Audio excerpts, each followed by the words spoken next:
ਵਾਹਿਗੁਰੂ ਵਾਹਿਗੁਰੂ ਵਾਹਿਗੁਰੂ ਵਾਹਿਗੁਰੂ।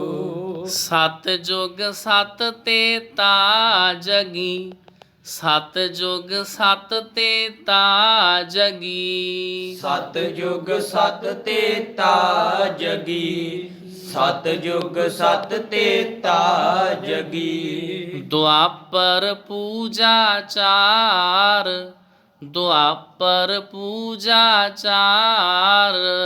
ਦੁਆਪਰ ਪੂਜਾ ਚਾਰ, ਦੁਆਪਰ ਪੂਜਾ ਚਾਰ।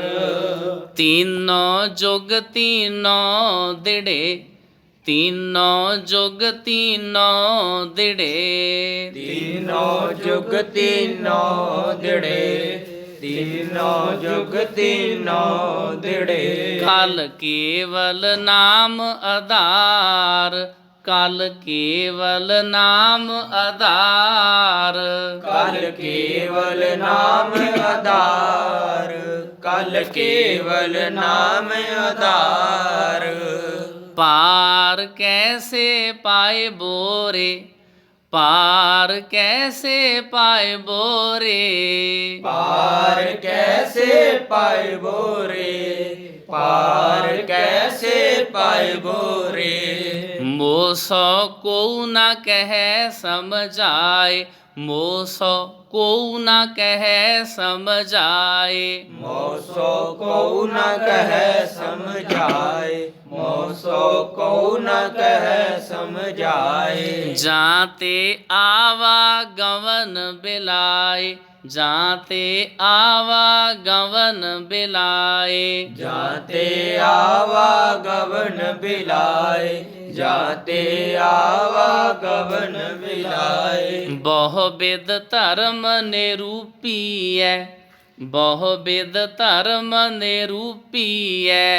ਬਹੁ ਬਿਧ ਧਰਮ ਨਿਰੂਪੀਐ, ਬਹੁ ਬਿਧ ਧਰਮ ਨਿਰੂਪੀਐ। ਕਰਤਾ ਦਿਸੈ ਸਭ ਲੋਏ, ਕਰਤਾ ਦਿਸੈ ਸਭ ਲੋਏ। ਕਰਤਾ ਦਿਸੈ ਸਭ ਲੋਏ, ਕਰਤਾ ਦਿਸੈ ਸਭ ਲੋਏ। ਕਵਨ ਕਰਮ ਤੇ ਛੂਟੀਐ, ਕਵਨ ਕਰਮ ਤੇ ਛੂਟੀਐ। ਕਵਨ ਕਰਮ ਤੇ ਛੂਟੀਐ, ਕਵਨ ਕਰਮ ਤੇ ਛੂਟੀਐ। ਜਿਹ ਸਾਧੇ ਸਭ ਸਿੱਧ ਹੋਏ, ਜਿਹ ਸਾਧੇ ਸਭ ਸਿੱਧ ਹੋਏ। ਜਿਹ ਸਾਧੇ ਸਭ ਸਿੱਧ ਹੋਏ, ਜਿਹ ਸਾਧੇ ਸਭ ਸਿੱਧ ਹੋਏ। ਬੋਲੇ ਸੋ ਨਿਹਾਲ। ਸਤਿ ਸ੍ਰੀ ਅਕਾਲ। ਵਾਹਿਗੁਰੂ ਜੀ ਕਾ ਖਾਲਸਾ, ਵਾਹਿਗੁਰੂ ਜੀ ਕੀ ਫਤਿਹ। ਗੁਰੂ ਪਿਆਰਿਓ, ਪਾਵਨ ਸ਼ਬਦ ਅਸ਼ਟਪਦੀ ਦੇ ਰੂਪ ਵਿੱਚ ਹੈ। ਅਸ਼ਟਪਦੀ ਕਹਿੰਦੇ ਹਨ ਜਿਸ ਸ਼ਬਦ ਦੇ 8 ਬੰਦ ਹੋਣ। ਅਸ਼ਟਪਦੀ ਦਾ ਭਾਵ ਆ ਵੀ ਸ਼ਬਦ ਇਹ ਆਕਾਰ ਪੱਖੋਂ ਵੱਡਾ ਹੈ। ਬਾਬਾ ਰਵਿਦਾਸ ਸਾਹਿਬ ਜੀ ਦਾ ਉਚਾਰਨ ਕੀਤਾ ਹੋਇਆ ਹੈ।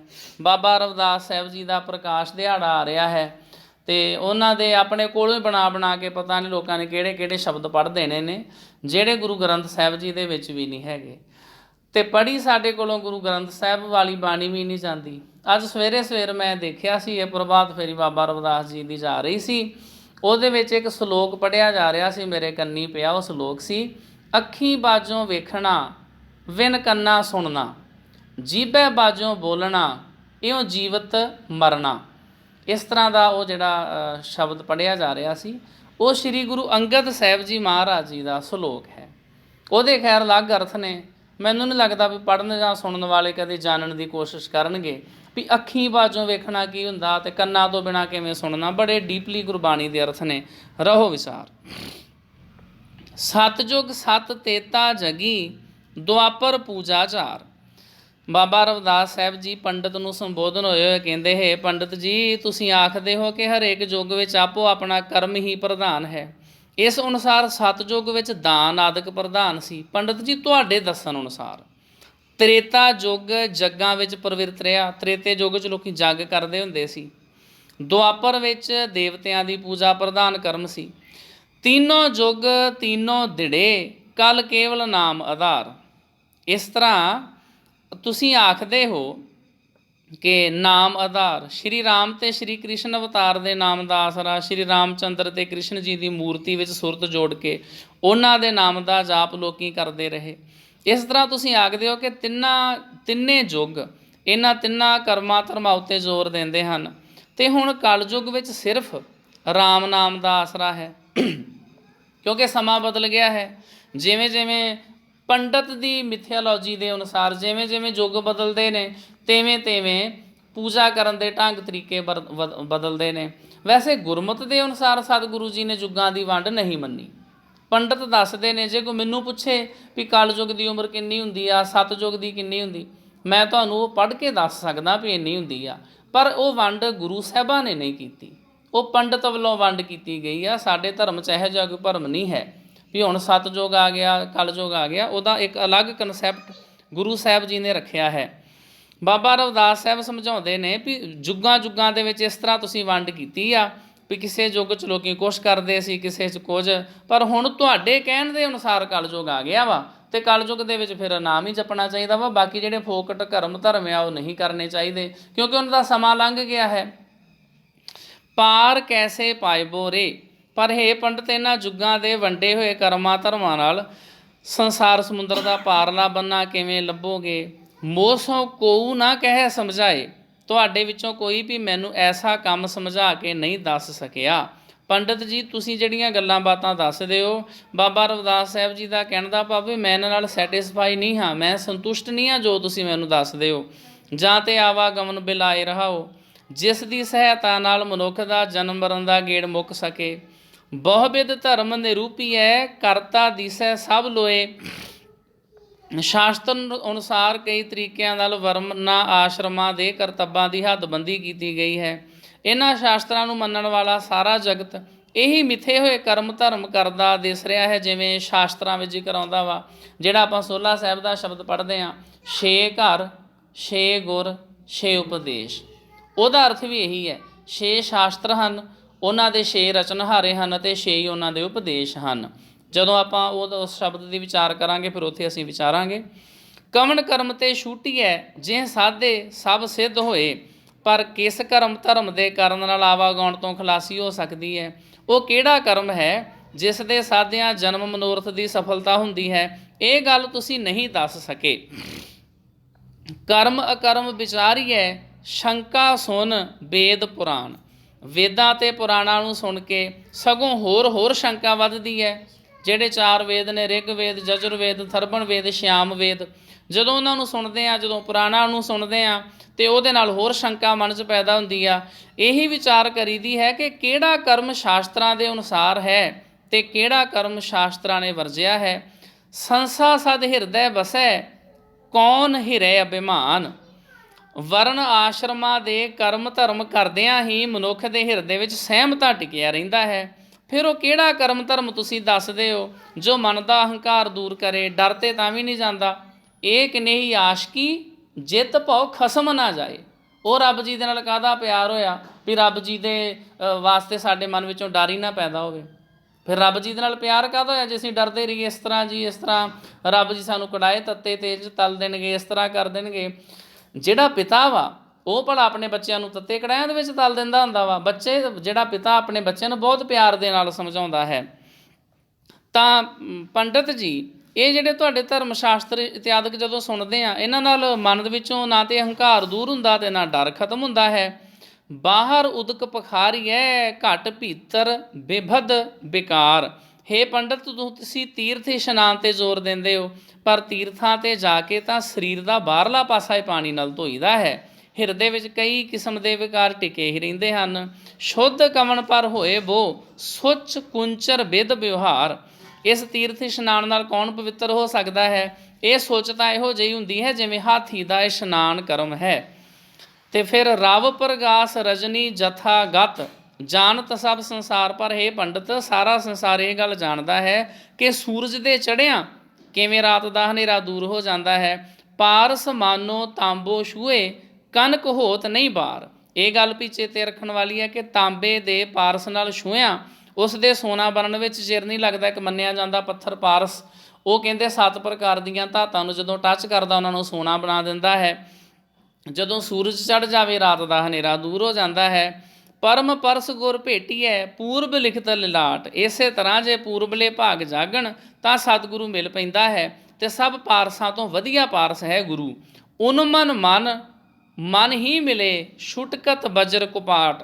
ਗੁਰੂ ਦੀ ਕਿਰਪਾ ਨਾਲ ਮਨ ਵਿੱਚ ਪ੍ਰਮਾਤਮਾ ਨੂੰ ਮਿਲਣ ਦੀ ਤਾਂਘ ਪੈਦਾ ਹੋ ਜਾਂਦੀ ਹੈ। ਉਹ ਅੰਤਰਾਤਮੇ ਹੀ ਪ੍ਰਭੂ ਨੂੰ ਮਿਲ ਪੈਂਦਾ ਹੈ। ਮਨ ਦੇ ਕਰੜੇ ਕਵਾੜ ਖੁੱਲ੍ਹ ਜਾਂਦੇ ਹਨ। ਭਗਤ ਜੁਗਤ ਮਤ ਸਤ ਕਰੀ, ਭਰਮ ਬੰਧਨ ਕਾਟ ਬੇਕਾਰ। ਇਸ ਮਨੁੱਖ ਨੇ ਪ੍ਰਭੂ ਦੀ ਭਗਤੀ ਵਿੱਚ ਜੁੜ ਕੇ ਇਸ ਭਗਤੀ ਦੀ ਬਰਕਤ ਨਾਲ ਭਟਕਣਾ ਵਿਕਾਰਾਂ ਅਤੇ ਮਾਇਆ ਦੇ ਬੰਧਨਾਂ ਨੂੰ ਕੱਟ ਕੇ ਆਪਣੀ ਬੁੱਧੀ ਨੂੰ ਮਾਇਆ ਵਿੱਚ ਡੋਲਣ ਤੋਂ ਰੋਕ ਲਿਆ ਹੈ। ਸੋਈ ਬਸ ਰਸ ਮਨ ਮਿਲੇ, ਗੁਣ ਨਿਰਗੁਣ ਏਕ ਵਿਚਾਰ। ਉਹੀ ਮਨੁੱਖ ਪ੍ਰਭੂ ਦੀ ਯਾਦ ਵਿੱਚ ਟਿਕ ਕੇ ਆਨੰਦ ਨਾਲ ਪ੍ਰਭੂ ਨੂੰ ਅੰਤਰਾਤਮੇ ਹੀ ਮਿਲ ਪੈਂਦਾ ਹੈ ਅਤੇ ਉਸ ਇੱਕ ਪਰਮਾਤਮਾ ਦੇ ਗੁਣਾਂ ਦੀ ਯਾਦ ਵਿੱਚ ਰਹਿੰਦਾ ਹੈ ਜੋ ਮਾਇਆ ਦੇ 3 ਗੁਣਾਂ ਤੋਂ ਪਰੇ ਹੈ, ਰਜੋ ਗੁਣ, ਤਮੋ ਗੁਣ, ਸਤੋ ਗੁਣ, ਜਿਸ ਦੇ ਉੱਤੇ ਮਾਇਆ ਆਪਣਾ ਪ੍ਰਭਾਵ ਨਹੀਂ ਪਾਉਂਦੀ।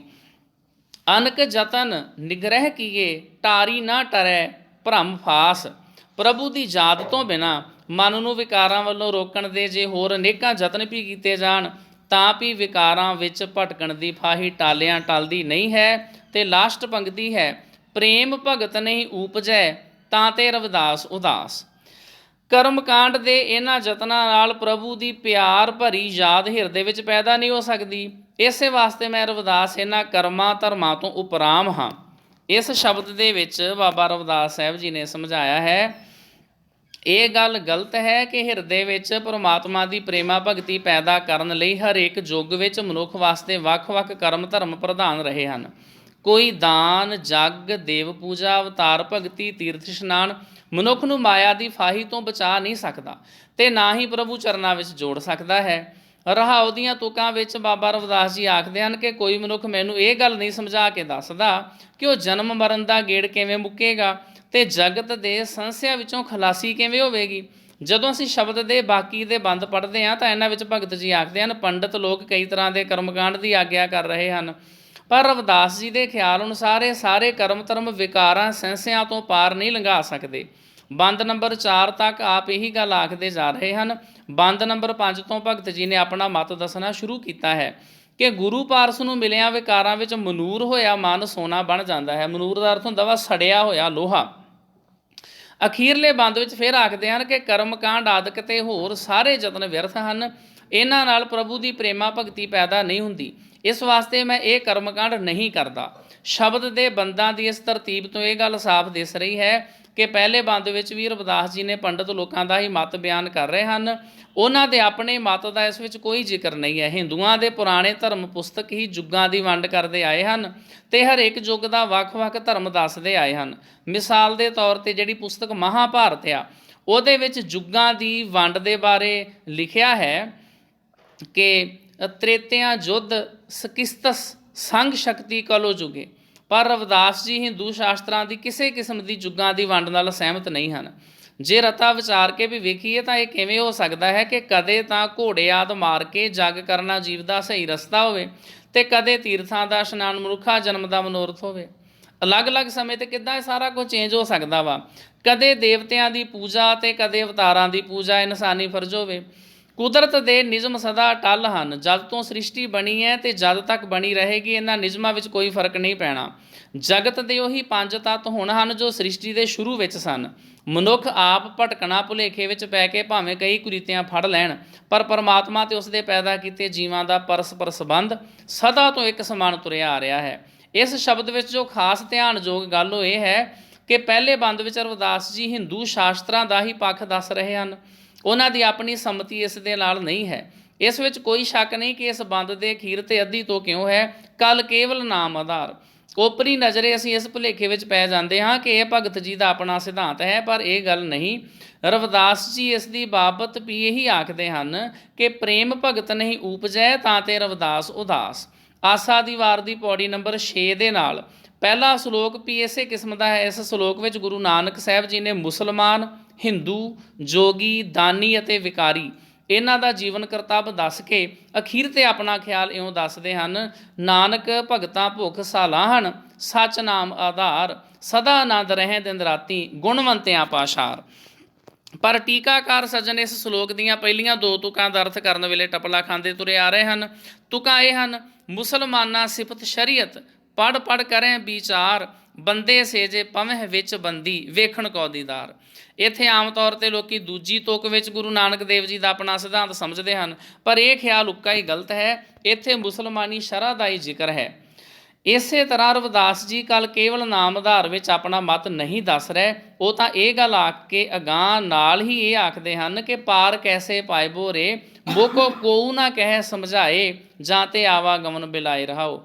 ਤਾਂ ਫਿਰ ਜਿਨ੍ਹਾਂ ਲੋਕਾਂ ਨੇ ਜੁਗਾਂ ਦੀ ਵੰਡ ਕਰਕੇ ਕੱਲ ਕੇਵਲ ਨਾਮ ਆਧਾਰ ਆਖਿਆ, ਉਹਨਾਂ ਨੇ ਇੱਥੇ ਨਾਮ ਨੂੰ ਕੀ ਸਮਝਿਆ ਸੀ ਅਤੇ ਰਵਿਦਾਸ ਜੀ ਕਿਉਂ ਇਸ ਦੀ ਨਿਖੇਧੀ ਕਰਦੇ ਹਨ?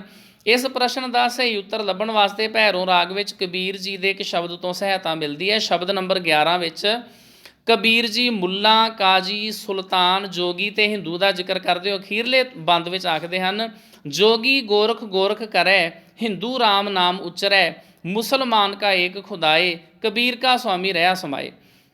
ਇੱਥੇ ਕਬੀਰ ਜੀ ਜੋਗੀ, ਹਿੰਦੂ ਤੇ ਮੁਸਲਮਾਨ ਦੇ ਮਿਥੇ ਹੋਏ ਇਸ਼ਟ ਪਰਮਾਤਮਾ ਦੀ ਨਿਖੇਧੀ ਕਰਦੇ ਹਨ ਤੇ ਆਪਣੇ ਸੁਆਮੀ ਬਾਰੇ ਆਖਦੇ ਹਨ ਕਿ ਉਹ ਰਿਹਾ ਸਮਾਏ।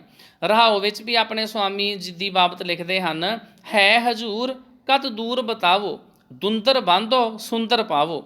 ਇਸ ਸ਼ਬਦ ਦੀ ਘੁੰਡੀ ਨੂੰ ਵਿਸਥਾਰ ਨਾਲ ਸਮਝਣ ਵਾਸਤੇ ਭੈਰੋਂ ਰਾਗ ਵਿੱਚ ਇਸ ਸ਼ਬਦ ਦੇ ਨਾਲ ਲਿਖਿਆ ਇੱਕ ਨੋਟ ਆ, ਉਹਨੂੰ ਪ੍ਰੋਫੈਸਰ ਸਾਹਿਬ ਸਿੰਘ ਜੀ ਕਹਿੰਦੇ ਤੁਸੀਂ ਚੰਗੀ ਤਰ੍ਹਾਂ ਜੇ ਪੜ੍ਹ ਲਓਗੇ ਤਾਂ ਤੁਹਾਡੀ ਤਾਂ ਸਮਝ ਦੇ ਵਿੱਚ ਇਹ ਸ਼ਬਦ ਆਵੇਗਾ।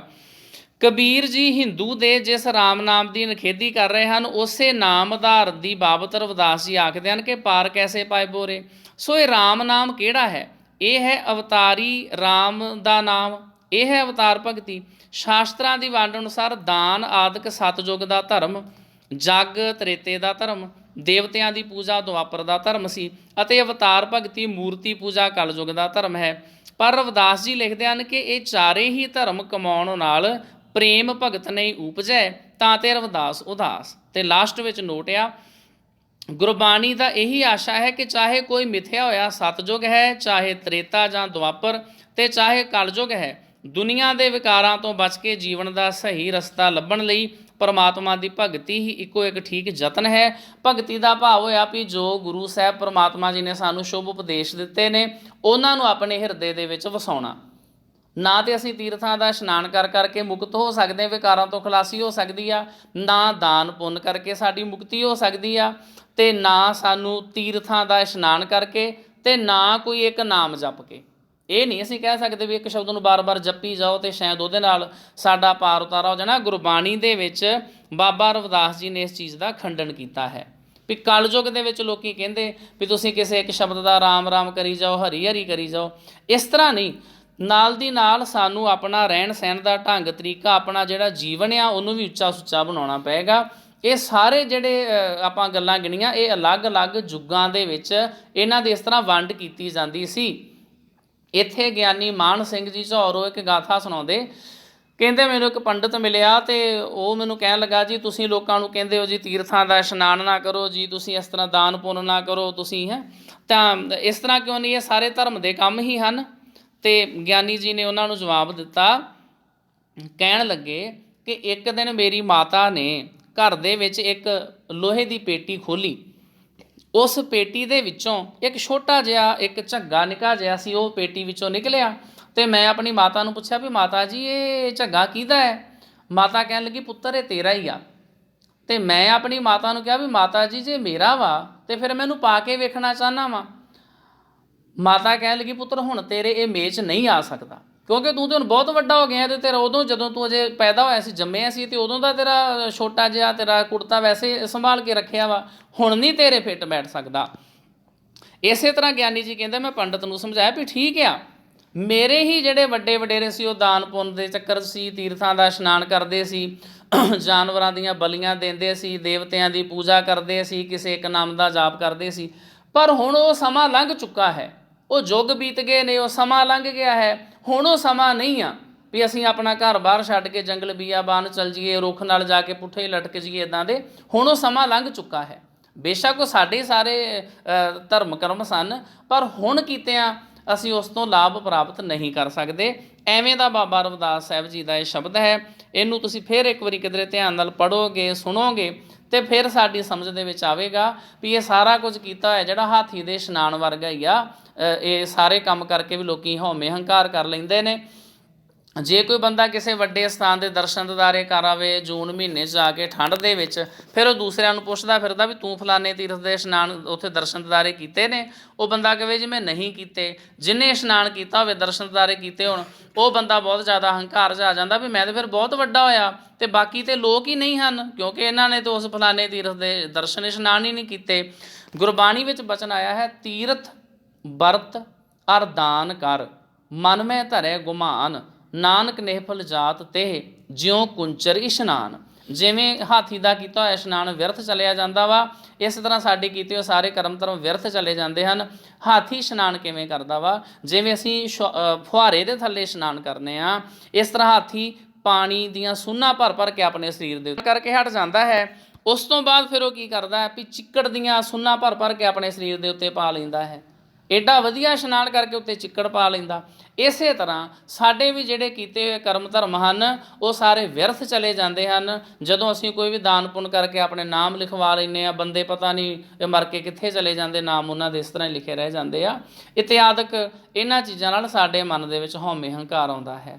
ਬਾਬਾ ਰਵਿਦਾਸ ਜੀ ਦਾ ਬਹੁਤ ਡੂੰਘਾ ਅਤੇ ਚੰਗੀ ਤਰ੍ਹਾਂ ਸਮਝਣ ਵਾਲਾ ਸ਼ਬਦ ਹੈ। ਜਿੰਨਾ ਕੁ ਅਸੀਂ ਸਮਝ ਸਕਦੇ ਹਾਂ ਇਹਨੂੰ ਕੋਸ਼ਿਸ਼ ਕੀਤੀ ਹੈ। ਹੋਈਆਂ ਭੁੱਲਾਂ ਗਲਤੀਆਂ ਦੀ ਮਾਫੀ ਫਤਿਹ ਪ੍ਰਵਾਨੋ ਜੀ। ਵਾਹਿਗੁਰੂ ਜੀ ਕਾ ਖਾਲਸਾ, ਵਾਹਿਗੁਰੂ ਜੀ ਕੀ